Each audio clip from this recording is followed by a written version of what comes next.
Welcome everybody. As promised, we've got Dustin Prince on Zoom all the way from Arkansas. Did you tell anyone? I got pictures of us sent to me this morning. You don't think that she would hire a private investigator, do you? No, I don't think that's what this is. This has been a long time coming. We've been in touch for a little while. I think back when you were filming An Intrusion. Luckily now the planets have aligned and we're able to make this happen. So thanks for taking the time to come chat with me. Oh, thank you. I'm looking forward to it. Thanks. we did a little toast. What's in the cup? Actually, rum and a little bit of Celsius mix. Nice. Like an energy drink. Always good to start off with that. That's a nice glass, by the way. Oh, thanks. Yeah. Very nice. So, as mentioned, we got in touch. You were here in Michigan. Gee, what was it about? When did you guys film An Intrusion? Has it been 2 years, 3 years? Yeah, we filmed December of 2019, and you and I first met at the premiere. Yes. November of last year.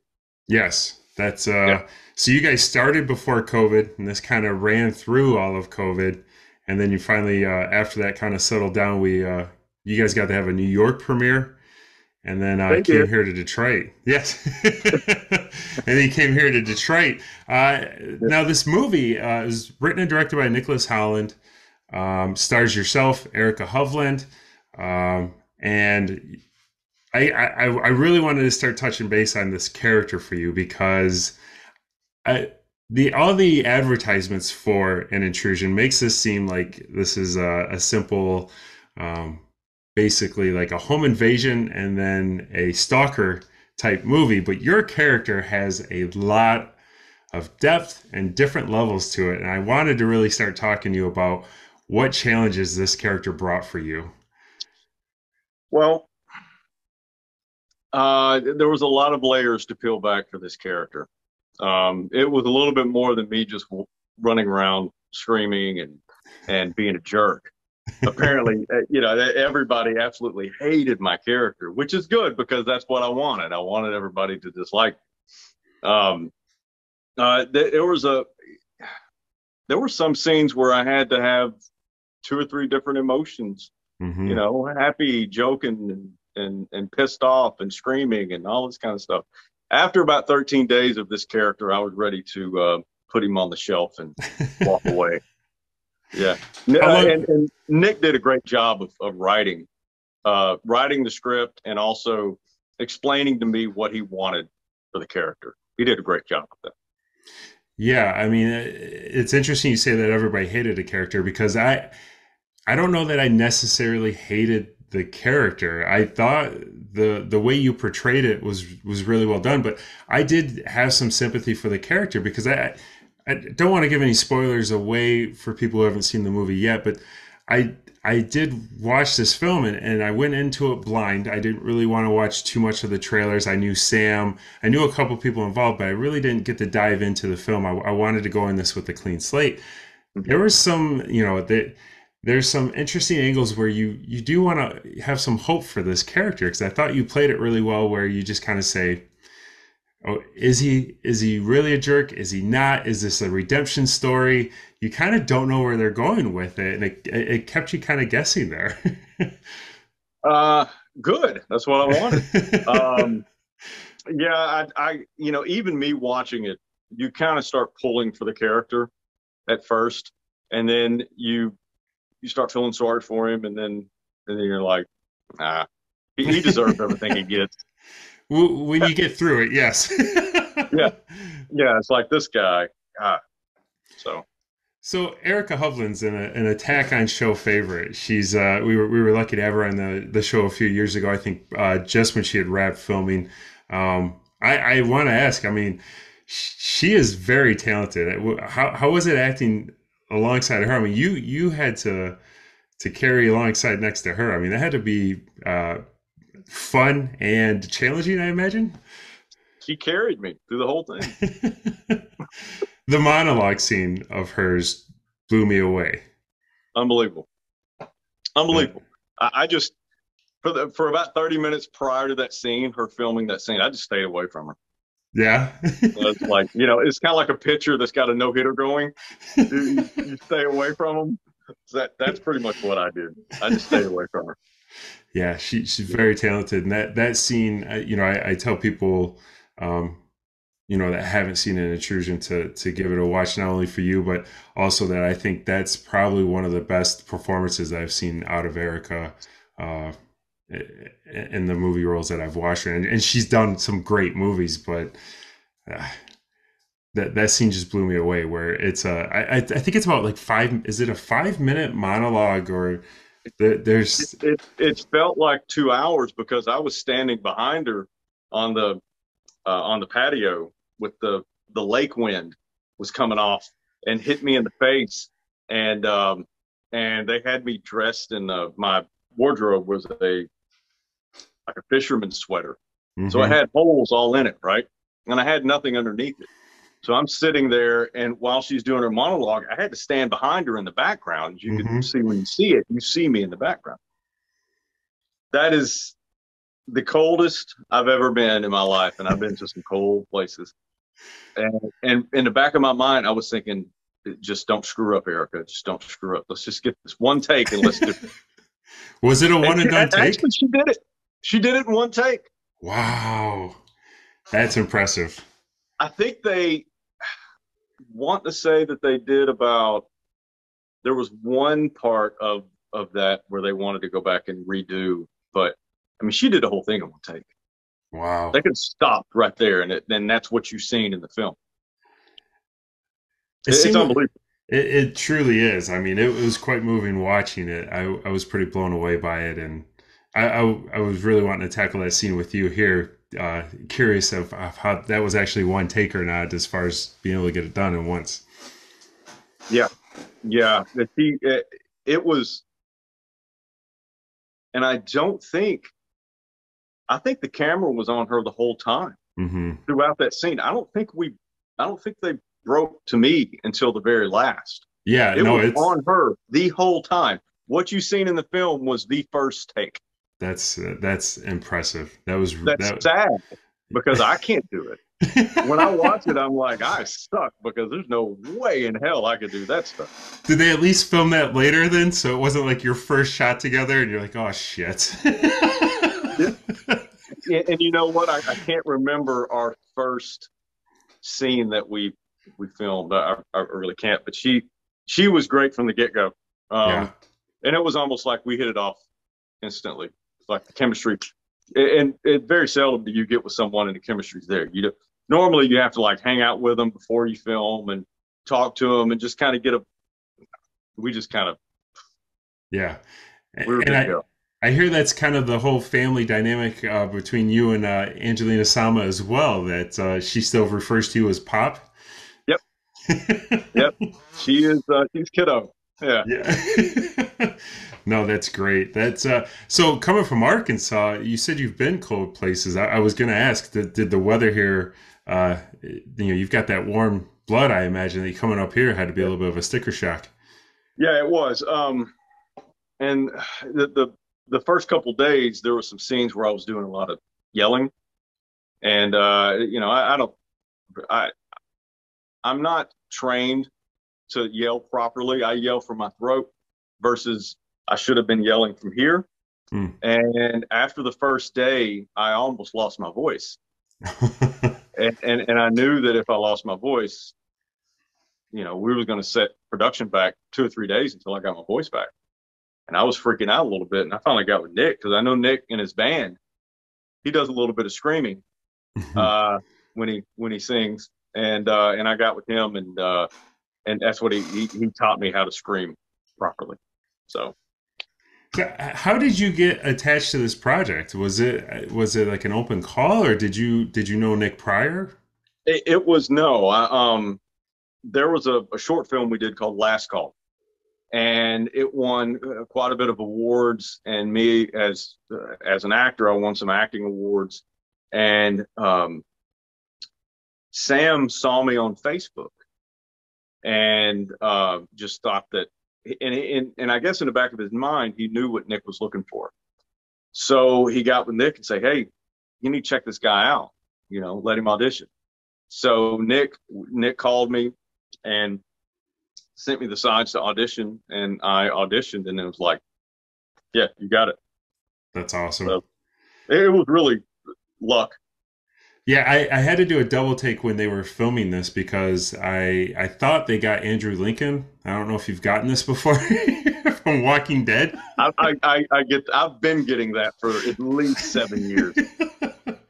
It's not a bad. I can't even go to Atlanta to this day. All right, take advantage of it. I do. So, An Intrusion right now, you guys just recently it came out on Tubi, correct? Next Friday. Next Friday it comes out. So by the time I do get this edited, it will be out. It takes me a little bit, but that's awesome because I've been really talking to a lot of people about the film, and currently, I mean, you can rent it also on Amazon. It's on all streaming platforms as well. But I know Tubi's very. It's crazy the amount of popularity that Tubi is getting. Yeah, and it's crazy how old I am because when Nick called me about 3 weeks ago and told me, he said, he said, hey, I just want to let you know that we're going to be on Tubi. And I said, Tubi, what the fuck is Tubi? At first, I thought he meant YouTube. I was like, what are the kids calling it these days? It's not really a big deal. YouTube, hell. But then I had to look. I had to go look. Tubi, wow. And then I looked and seen how many subscribers they have. I was like, holy crap, that's a huge thing. We did. I think it was about a year and a half ago or 2 years ago. We did like a special on like cutting the cord, and Tubi was brand new around that time. But the content on it's amazing. Like I've been a fan of Tubi. It's been interesting to see its growth because I've been a fan of it since its birth, where it just had, like it's got Most Extreme Challenge on it, which is a hilarious show that I used to watch on like Spike TV. But there's all these 80s films on there, and it's just a great collection of movies that where you're like, man, I forgot about that. I want to watch that. And it's great to stroll through that app and find some good watches. And I had said then, I could see this app growing to like the Netflix platform of getting its exclusive type content and start building its library out. So it's yeah, in time that will happen. And Netflix they're having some competition. Yeah, it's interesting to hear the news on Netflix. The 200,000 subscriber loss, and then the $50 million in potential income. It's such a different world when it comes to the streaming platforms, where it almost seems like it's fake money that they're kind of playing with, and I'm real curious to see where they go with these exclusives. Yeah, and their stock is really taking a hit the past couple of weeks. But this is, and I don't want to get political, but this is kind of what happens when you're a platform like Netflix or whatever, Amazon, or Disney, and you get into the political side of things, you can turn some people off. Yeah. So you kind of just want to just shut up and keep doing what you're doing. Just don't try to get political. Yeah, just be entertaining. Don't try to get political, man. Come on. Well, and it's interesting because I was listening to a podcast with Ben Affleck talking about how the film industry has changed and how these streaming services handle this, and where they get the money from. Because I've always been curious, like when Irishman came out and they spend like $220 million on a movie, they're getting these Ryan Reynolds exclusive, and I'm like, how are they affording this when you have just subscribers and the same subscribers you watch the movie? And it was interesting. Ben Affleck talked about where they're all just kind of like hedging the stock market. If you announce a Ryan Reynolds product, your stock goes up, and they're using that stock money to then fund these programs. So I'm real curious to see the long-term effect of what's happening right now, because it's not as if you can put this movie in theater and make your money back. I think that I think there's a lot of people that are turned off by Hollywood right now. Mm-hmm. And I think in the past few years, well, I think during COVID, I think they overshot themselves. Mm-hmm. Now that pretty much life is somewhat back to normal, Um, and I think celebrities aren't the same like it was when you and I grew up. Because when you and I grew up, we seen celebrities on film, in the theaters, or at the Oscars. That's what made the Oscars special, because you could see the celebrity doing their thing, not in a film. You could see them being somewhat a normal person. That's what made the Oscars so cool. Nowadays, you see the celebrities every day on Instagram, on Facebook, on this, on YouTube, and everything else, Twitter. And it's just kind of, I think the celebrities have kind of lost their mystique. Yes. You know what I mean? Yeah, that used to make that used to be what made like Entertainment Tonight or Access Hollywood, those types of shows where you're like, all right, I want to get some behind the scenes of a movie being made. You can just go on Instagram now and like the magazine People. I used to be a subscriber because that was the only time where I could see pictures of celebrities being normal. Right. And then now, like you said, all you can do is just go on about 3 different social media platforms and see them every day, talking on camera, this and that. And, the mystique is gone. And you're like, oh, okay, well, they're just a normal person. Or not normal, and you lose interest because now you start to know them too much. You get sick of them. Yeah, pretty much. Yeah, and then when you see them on film, you're like, I gotta see this guy every day. I don't want to pay $40 to go watch him. Yeah. I just gotta go to Instagram.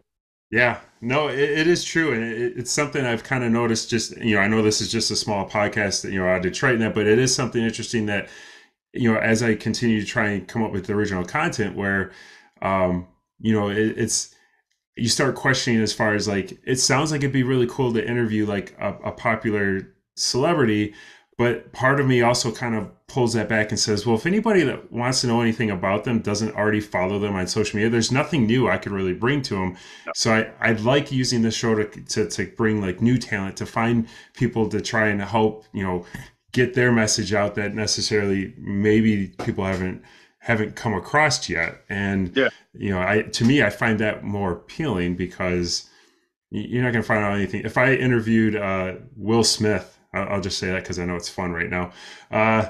You're not going to learn anything. Like I couldn't interview. Slap shit out of you if you didn't like it. I'd have to do it over Zoom. Well, back to your acting. Sorry, we kind of strayed off a little there. I do want to hit because you did bring up The Last Call, and that was the first film I watched of yours. You when we first touched base, you had mentioned that was on Amazon, and I pulled that up and watched it. And that was a movie you starred in, but you also produced, correct? Right. Yeah. So tell me a little bit about this. I don't want to do that again. Ever. No. I do not want to produce. I do not want to produce and act in the same film ever again. Just too much going on, or just too much stress with having a. Yeah, during in between scenes, you're making sure this is right. This is right. Okay, we have this. We have this. What we got going on? Okay, and action. Oh, I got to get in scene. I got to get in character. Yeah, that's not easy. So tell the viewers here, what is The Last Call? What's it about? It's a short film, and it's about a former alcoholic who's in AA, and it's during the apocalypse, and he finds shelter in a sports bar. And I play the devil trying to tempt him to drink again. So what'll it be? No, wait, let me guess. Rum and Coke for the pop star. Oh, cheers, mate. Bottle of beer for the thug. Oh, yeah? And this mix, she needs a bottle of wine. Hey, what about me? Hadn't forgotten about you. Heads up. My favorite. I found your old best friend. The same friend you left your wife and kids for. How's your kids, by the way? And all the other characters in the film represents 7 deadly sins. So it is quite entertaining. Taylor Scott, who lives in Scotland, wrote it, and I read the script and instantly fell in love with it. And I'm like, I got to make this, and I have to play Lucifer. Yeah, it's the only way it's going to be. So we got together and made a deal, and I got the script from him, and he was involved the whole way. If it wasn't for Taylor Scott, yeah, if it wasn't for Taylor Scott, I would not be sitting here talking to you today. That was kind of the big break. Taylor Scott wrote the film. I fell in love with it, made it, and that's how I got noticed for Intrusion. I was surprised to see today, like kind of going back and looking at it, that it's an 11-minute film. Yeah. But there's so much packed into 11 minutes that when I watched it, it didn't feel like it was 11 minutes long. But I'm not saying it felt long and I was waiting for the ending. I just felt like I had watched a lot more happen. Like I was actually surprised there. I'm like, wait, that was only 11 minutes when I watched that? Because there's a lot in that story, and it's brilliantly done. I love that movie. Thank you. That was a very fun film to make. It took 2 days to film. It was a very, very fast 2 days. I bet. And the main character in that, the main character is not me. The main character, Jared Bankins, actually right after he filmed that, he got the role in Venom. Oh, if you'll go back and watch the very first Venom, he is the one behind the glass that ended up. He was the first guy that got killed by the whatever the hell the symbiote.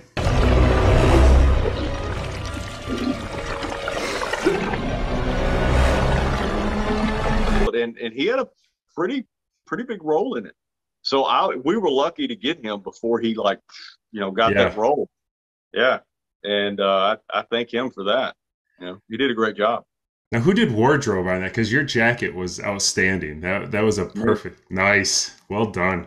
I went on Etsy, and which I already knew that I wanted to go the 70s look. Yeah, and the other characters, I kind of wanted to go kind of retro, kind of 80s. I don't know, just something different, Yeah. And I went to Etsy.com and I found that jacket, which I still have today. It's one of my favorite jackets because it fits me perfect. And you get every once in a while, you get one of those jackets that just fits like an absolute bug. Yeah, perfect. Everything fits perfect, length, everything.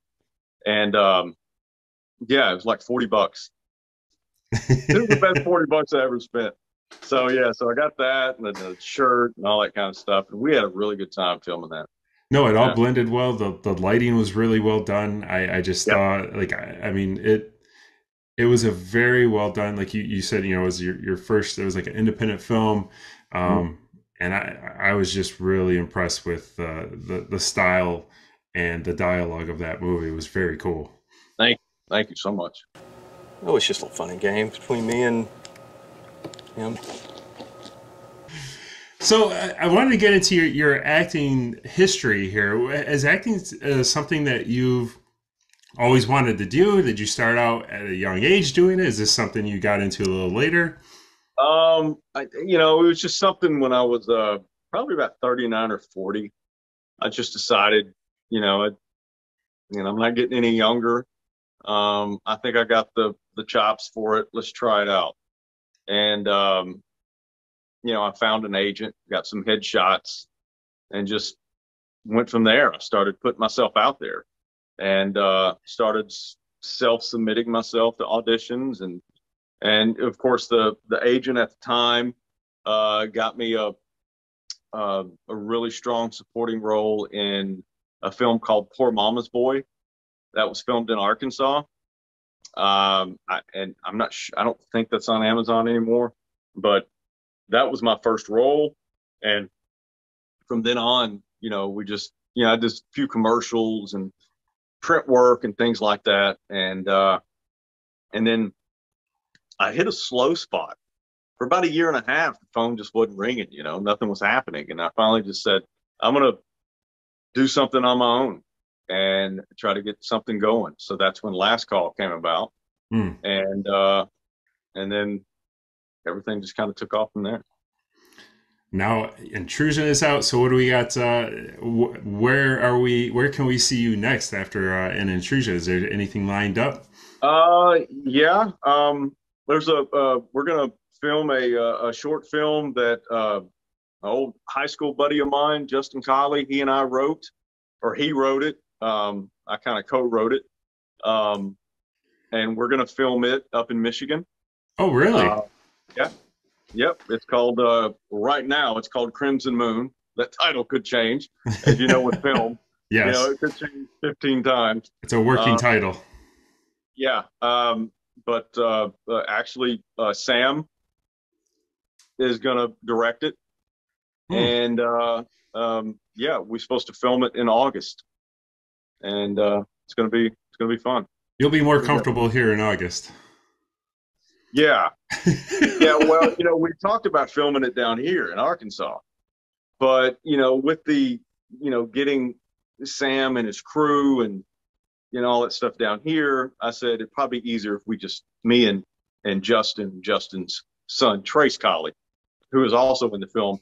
It'd be easier for us just to fly up there and Gotcha. just film it up there, and that's what we're gonna do. What kind of schedule are you looking at for it? I mean, how many days do you think you'll take to be able to It, film? it's about as long as Last Call. Okay. So I would probably a 2-day shoot, 3 at the most. Um, yeah, So you said you didn't want to produce again, but it sounds like you might be kind of putting a little bit of a producer hat back on. not as much, Okay. not as much. Sam is.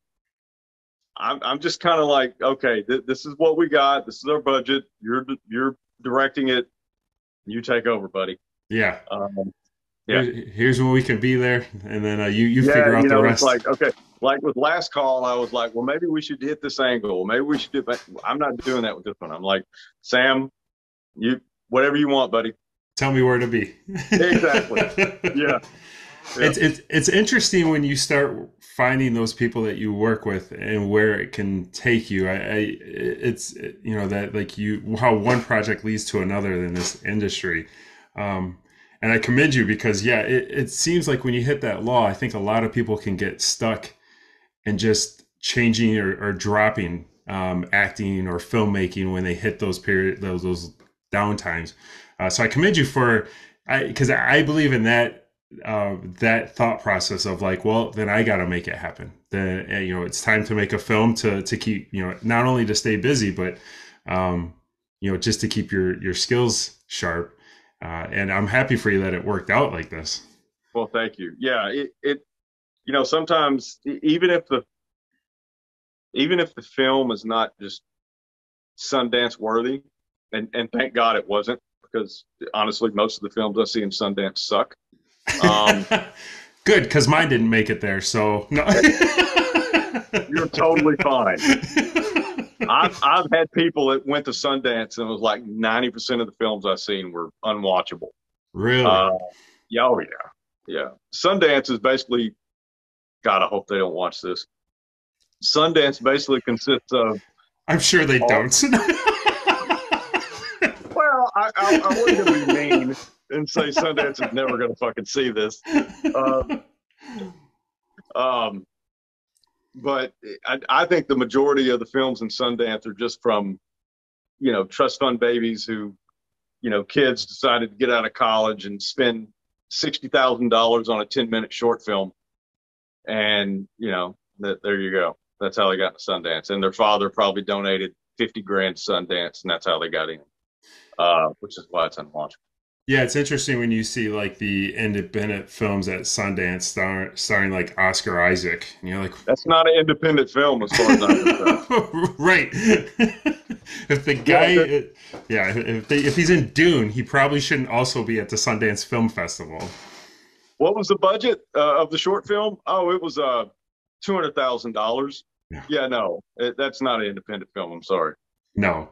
Yeah. No, that is interesting. So with Last Call, did you go through like a film festival circuit with it before getting it on the Amazon? Yes, and it did fantastic. Yeah. I think we got into on the close to 30 festivals, maybe. Oh wow. Yeah, and it won probably 16, maybe 16. I think 16 awards throughout. Either cinematography, best actor, uh, best cast, uh, you know, best picture, whatever. You know, it won a lot, That's and awesome. I was very proud of it. Yeah, it's You know, cool people to love it. Yeah, add those laurels to the picture. That's always a laurels great is feeling. worth its weight in gold, whatever it weighs. Now, did you go through? Did you attend a lot of the festivals, or the ones that you could attend? I attended quite a few, yeah, as many as I could. Yeah, Those are always I find very interesting to attend because you never quite know what you're in for on a lot of the movies. it was scary. I'm telling you, when you're sitting in the back, and I always sit in the very back so I could like scan and watch the audience Yeah, of how they react to the film. And we got really good reaction. Everybody laughed when they're supposed to, and all that stuff. So it was really good to watch. yeah. People they might find me a little judgmental on this, but I do. It is fun to watch some of the movies that hopefully play before yours, where you're like, it's just like black and white and naked people running around a room painting, and you're like, what's happening? Because art is a form of Yep. expression. You never know what you're in for, and these festivals just open the doors for anything. Sometimes where they like all different styles, and I'm, my daughter's only 15, and I hesitate sometimes to take her to these festivals because I don't know. I Yeah. don't know what we're in for. Yeah. And you also like the block that you're in. You're thinking, or I was thinking, I was like, man, I hope most of these films suck in this block. It's going to make us look good. Yep. And for the most part, it was true. There would be a few films before us that was like, the sound was bad, or there's the acting was bad or whatever. And then here we come along and we look like Michael Jordan, you Yep. know, you know, Yeah. and I was like, yes. After the first couple, you're like, all right, I can breathe because I'm always really tense before it starts, and then couple kick in, you're like, all right, well, mine might not be the best, but at least it's not this. Yeah, these other short films, people are looking at their watch and shit, wanting to leave. And I'm like, we got him. We got him. Yeah, it is interesting. I mean, when you were here for An Intrusion, I mean, is it stressful to sit in the crowd like that on the premiere and watch a film with people, or do you just find it like just really enjoyable? I find it enjoyable. Nick, on the other hand, I think any director, because this is Nick's baby. He Hmm. wrote it and he directed it and produced it along with Alex and Sam. But for them, I'm sure it's painful because it's like, is people going to like this? Me, I was like, whatever. I'm good. If people You know, don't I, like it, it's the editing. It's not my performance. No.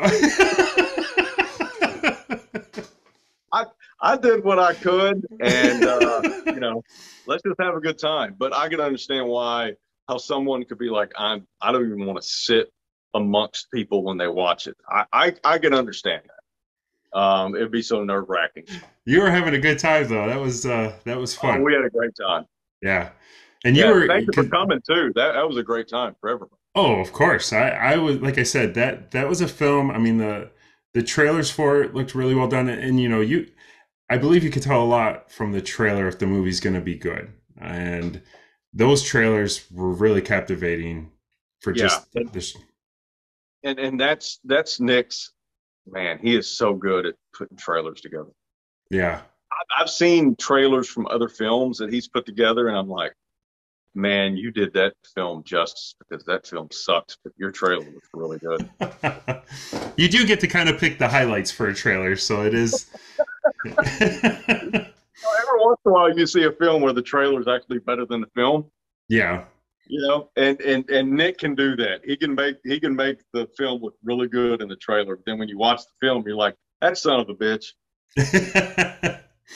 But there was, I mean, the quality for An Intrusion, it's like to me felt like I mean, I know it wasn't a very low budget film and it was independent, but it felt like you were watching a major film production motion picture. I mean, the sound quality was on point. Some of the drone shots that they got of the city were just beautiful, and the pacing was really well done. I was highly impressed by that movie. I mean, And the silver lining of COVID was they had time to do that. They Yeah, had because you time guys to, wrapped filming before COVID, correct? I mean, 3 months before COVID really started. Mm-hmm. And then of course they didn't want to release anything during COVID because what's the point? Right, You can't put it out in theaters, nobody's going. right. Um, so they had time to perfect, the color grading and the sound quality and all that kind of stuff. And they did a fantastic job Yeah. at all. Yeah, I mean, so obviously, I think COVID's been like a huge challenge with all of this because I think that's kind of added, it made filmmaking very challenging, but I felt like it put a pause on, that you bring up this pause that they had. Mhm. And I felt like that's just kind of across the board here for a lot of people. Is that when you kind of took the time, because you said you co-wrote the script that you'll be coming up here in August for, is that when you guys kind of buckled down to say, let's get back on the creative side and start writing? Yeah, Justin, who's one of my best friends in high school, he came down last December.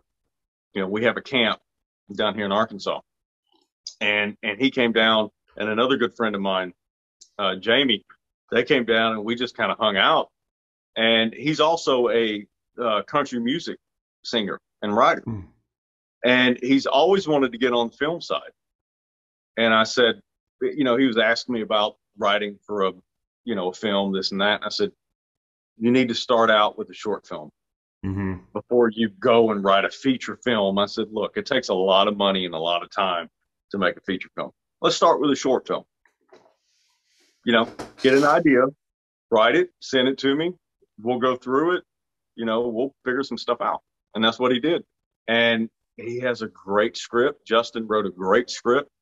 And I sent it to Sam, and Sam's really busy. It took him a couple of weeks. He finally read it. Sam's really excited about directing it, and so it's going to be cool to produce and make a film with an old high school buddy of mine. I Yeah. think it's pretty cool. What's the premise or genre? Is there anything you can share about it? Yeah, it's two prisoners they break out of prison, and they escape to an old camp of his cousins, of the main character's cousins, camp, and they need their grandfather's boat to get lost and go down the river to the Gulf and escape. Mm-hmm. And that's all I'm gonna tell you. Okay. I like it. There's a twist, a huge twist at the end, but yeah, Justin did a great job of writing the twist, and it's going to be a fun one to make, and I think it's going to do really well.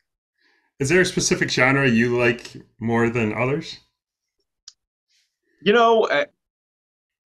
My I would love to do a Western next. Yeah. Love it. I would love to do a Western. But this one, Just not I a. would, What was the I power of would the say dog? Don't probably do has that. a kind of a hybrid of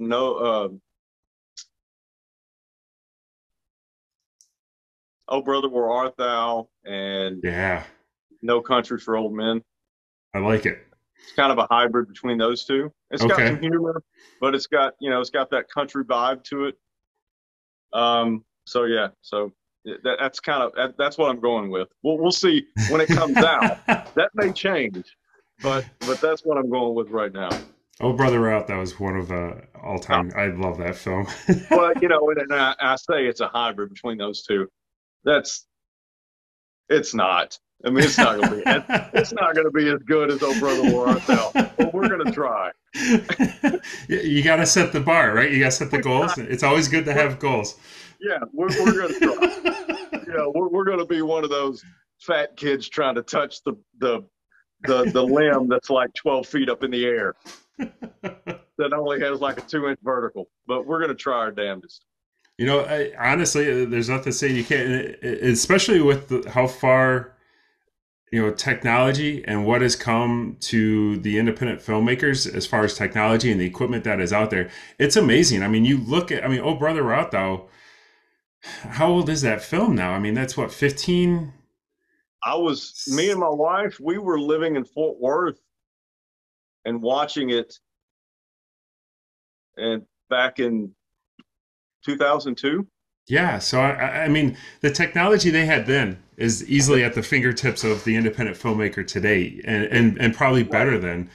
And that's what makes I do feel like the independent film market is where it's at because you do get the original storytelling, but the equipment I feel like has has caught up, and I feel like there's only so much that you can go with it. You know, like you can go 8K, 16K, however many K number you want to put next to it. The eye is only going to see so much, and you're starting to now just pay for a number more than you are what people are really seeing.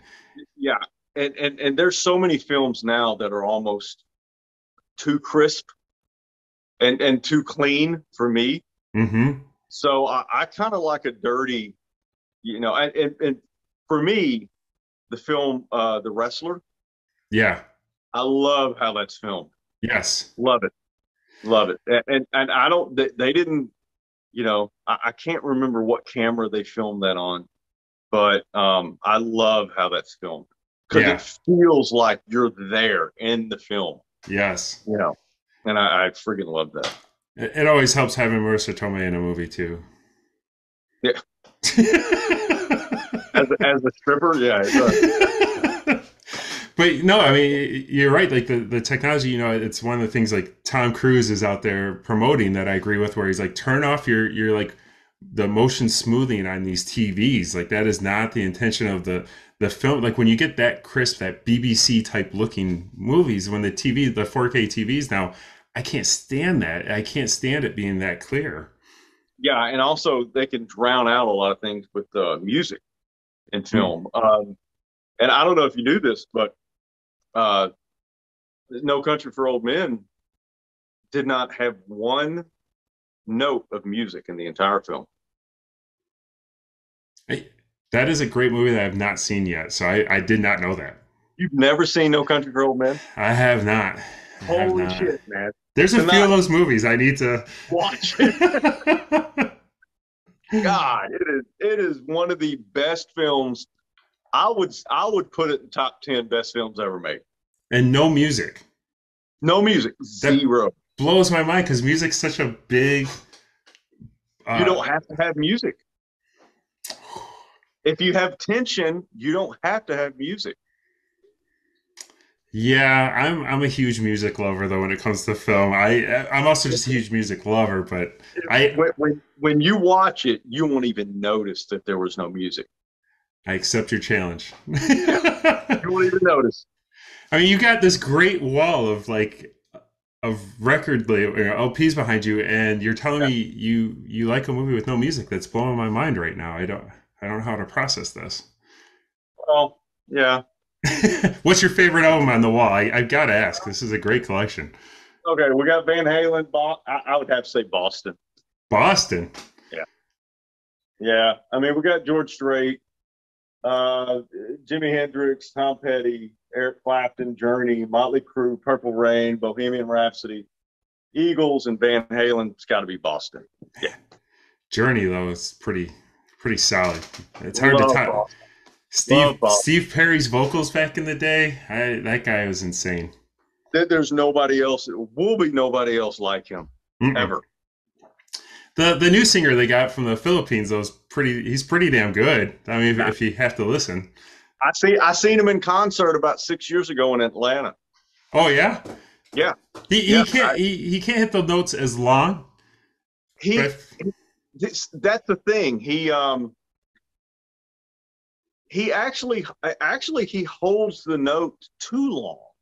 oh yeah, Yeah, and then I'm like, dude, you're come on, you're being over dramatic here. see, Come on. I only watch him on YouTube or when I see him on TV live. But I felt like he could hit it, but he doesn't like carry it. Like maybe he holds them longer, but not the right note. He holds it longer, but it's not as good as Steve Perry. Like, say for example, Steve Perry held a note for 8 seconds. Fantastic. Yeah, This guy holds a note for 15 seconds and it's He also comes off to me as like he's more falsettoed, where Perry was from like the stomach, like from it was like coming from the stomach from him. Where this guy seems like he's falsettoing it, and I know he's not, but it just seems that like a difference there to me for some reason. I can't And quite. he jumped around stage way too much for me. He's got a lot of energy. I'm like, man, you're gonna need to calm down a little bit. This is well, you're sitting there talking about Generation X who's in their 40s. You're gonna have to slow down. Yeah. Well, our knees are too messed up. We can't do that shit anymore. We need a break. I gotta take some Motrin. Yeah, my life alert's going off. I need to take my medicine. That's hilarious. So I don't want to take up too much more of your time, but I'm curious because of where this conversation has led, and I'm you having a saying, blast. You take up as much time all as you want. right, all right. So you said you got into acting a little later. Were you always kind of a big film guy, like growing up? Like, did you always love movies, or is that also something that kind of came later? Yeah. My first love was One Flew Over the Cuckoo's Nest. Oh, so good. Yeah.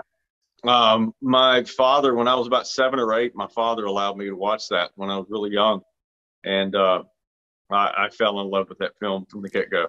There's so many great moments in that movie, and honestly, I'm one of those. It actually took me a watch or two to figure out that it like the title wasn't referring to Jack Nicholson. Like I'm one of those people, like it didn't click right away that wait, he's not the one that's the One Flew Over the Cuckoo's Nest. It's the Indian. You know, he It's the the one chief. the chief, yeah. And it was interesting because for No, first couple, Jack's character was cuckoo. yeah. Chief was the one that was normal.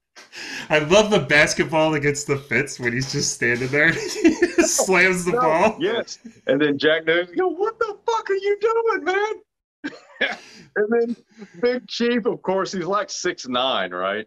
And the funny thing is, I had a guy that I was stationed with in Germany in the Army who was Native American from Oklahoma. He was cousins with Big Chief. Oh, no way. Yep. Guy's name is Mark. Yeah. Guy's name is Mark Dunn. And he was a Native American from Oklahoma. And we were stationed together in Germany. Oh, wow. Yeah. Very cool. One of my favorite films. Hit me, Chief! Hit me, baby! Put it in the basket, Chief!